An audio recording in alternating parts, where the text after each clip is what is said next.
ಕೈ ಆರತಿ, ಅಣ್ಣ ತಂಗಿಯರ ಮಮಕಾರ, ಆ ದೇವರು ದೇವರಾಗಿ ನೋಡಿದರಮ್ಮ. ಎತ್ತ ತಂದೆ ತಾಯಿಗಳು ಇದನ್ನ ನೋಡಿ ಎಷ್ಟು ಸಂತೋಷ ಪಡ್ತಾರೋ ಆ ದೇವರು.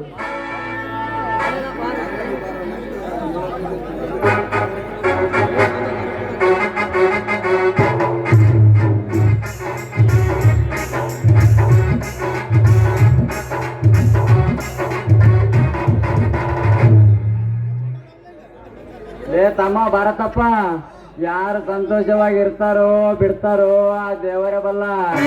ನೀನಂತೂ ಕಷ್ಟದಾಗ ಸಿಲುಕಿ ನೋಡ್ಲೆ ಅಪ್ಪ. ಆ ನಮ್ಮ ಸೌಕಾರ ಆಟ ತೊಟ್ಟು ನಿಮ್ಮ ಆಸ್ತಿ ಬೇಕು ಬೇಕಂತ ಕುಂತ ನೋಡ್ರೆ, ಮೊದಲು ಅವನ ಆಸ್ತಿ ಕೊಟ್ಟು ಸಮಾಧಾನ ಮಾಡಿಬಿಡ್ರಪ್ಪ. ಶ್ರೀಮಂತರು ನಾಗೇಂದ್ರ ಬಂಟ ಬರಬೇಕು ಇಷ್ಟೊಂದು ದೂರ ಸಾಗಿಸಿದ್ದು. ಅದೇ ರೀ ಅಪ್ಪ, ನಿಮ್ದು ಹಳೆ ಬಾಕಿ ಗದ್ದೆ ವಿಚಾರವಾಗಿ ನಮ್ಮ ಸೌಕಾರರು ನಿಮ್ಮನ್ನು ಬರಲೇ ಕಳಿಸಿದ್ದಾರೆ. ಅದಕ್ಕೆ ನೀವು ಕೊಡಲೇಬೇಕಾದ ಹಣನ ಮತ್ತು ಆಸ್ತಿ ಪತ್ರಿಕೆ ಸಹಿ ಹಾಕಿದ್ರೆ ಸಾಕು, ನಾ ಏನಾದ್ರು ಸಮಾಧಾನ ಮಾಡೇ ಬಿಡ್ತೀನಪ್ಪ. ಯಾಕೆ ಆ ನಿಮ್ಮ ಸಾಹುಕಾರರಿಗೆ ನಾವು ತೆಗೆದುಕೊಂಡಿರೋ ಹಣ ಇನ್ನು 20 ದಿನಗಳ ಕಾಲ ಅವಕಾಶ ಕೊಟ್ಟಿದ್ದಾರಲ್ಲ, ಮತ್ತೇನು ಅವರದ ಅವಸರ?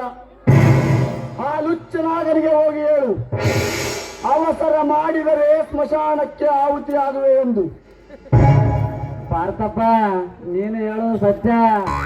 ಆದರೆ ನಿಮ್ಮ 4 ಎಕರೆ ಗದ್ದೆನ ನಮ್ಮ ಸಾಹುಕಾರರಿಗೆ ಕೊಟ್ಟರೆ ನಿಮಗೆ ಲೇಮುದಿಯಾ? ನಮ್ಮ ಗದ್ದೆಯ ವಿಚಾರಕ್ಕೇನಾದರೂ ಕೈ ಹಾಕಿದರೆ ಆ ನಿನ್ನ ಶ್ರೀಮಂತ ನಾಗಪ್ಪನ ರುಂಡದ ಜೊತೆ ನಿನ್ನ ಪ್ರಾಣ ತೆಗೆಯುವುದು ಖಚಿತ ಎಂದು ಮರು ಮಾತನಾಡದೆ ನಿನ್ನ ಪ್ರಾಣ ಉಳಿಸಿಕೊಂಡು ಹೊರಟು ಹೋಗು. ನಿನ್ನಿಂದ ಅಲಕಟ್ಟು ಗೂಬೆ. ಭಾರತ, ನೀನು ನಿಶ್ಚಿಂತೆಯಾಗಿರಪ್ಪ. ನಾನು ಹೋಗಿ ನಾಗಪ್ಪನ ಹತ್ರ ಮಾತನಾಡಿ ಬರ್ತಾನಪ್ಪ. ತಂಗಿನ ಭಾರತನ ಕರೆದುಕೊಂಡು ಮನೆಯೊಳಗೆ ಹೊರಟು ಹೋಗಪ್ಪ. ಸರಿ ಅಣ್ಣ, ಬಾ ತಂಗಿ ಹೋಗ.